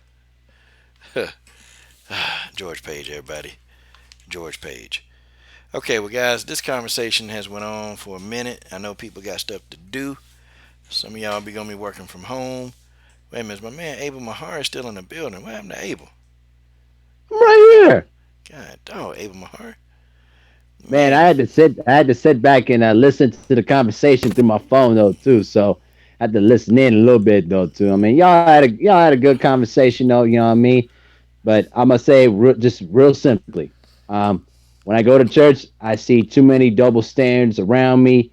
Even when the pastor moves his lips, I just feel uncomfortable doing it. The only time I probably will do the church thing is when I get married, when I had to, put the ring on. You know what I mean? And then all of a sudden, after the whole reception thing, whatever, get my Mac on.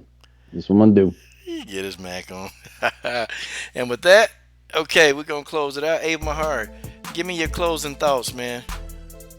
On Yeah, topics. man, it was a fun show tonight. We touched a lot of different things though too. You know what I mean? But stay safe out there. And like I said, we'll be back Friday for basketball conversations. We're going to continue the conversation. And I think this week, the ESPN is going to do the 10-part documentary, the 30 for 30, on the last stance of the 97-98 Chicago Bulls. So should be interesting. Reflect back on that final season of Michael Jordan when he was with Chicago, that championship run. Might reflect on that. And, we'll see what happens from here on in. So, much love from Coach. Much love to everybody in the chat, though, bro. And George Page, you a fool. Have a good night, guys. Yeah, George Page a fool. That's a real one. But it is good, man, to be here with y'all whenever I get to come on. It's good. Definitely appreciate y'all joining the stream tonight. And guys, go subscribe to the channel Abel Mahari. Go subscribe to Sports Princess. Go subscribe to all of these wonderful channels. Go subscribe to Miss Boxing. Yeah, Miss Boxing. Go subscribe to her. Go subscribe to the lovely Tay Brown. And guys, I'm out. Listen, don't go anywhere else. This is the best women's MMA sports show on YouTube. Period. Ain't nobody better. We talk about it all. It's the Coach Sheldon Harrison Combat Sports Show Live. And I'm done. What are you waiting on?